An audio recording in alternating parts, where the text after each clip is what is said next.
अस्सलाम वालेकुम नाजरीन, उम्मीद है आपको हमारी वीडियोस पसंद आती होंगी। बर वक्त वीडियोस देखने के लिए सब्सक्रिप्शन के बटन को प्रेस करें और बेल आइकन को दबाना मत भूलें।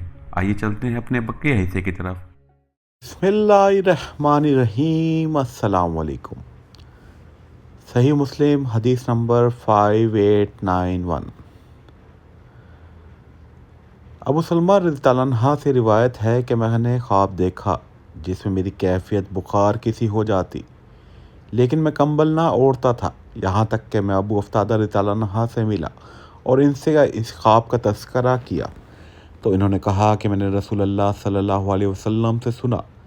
आप सल्लल्लाहु अलैहि वसल्लम फरमाते थे, अच्छा ख्वाब अल्लाह की तरफ से होता है और बुरा ख्वाब शैतान की तरफ से होता है। जब तुम में से कोई ऐसा नागवार ख्वाब देखे जो कि इसे बुरा मालूम हो तो इसको चाहिए कि अपनी बाईं तरफ 3 मरतबा थूक दे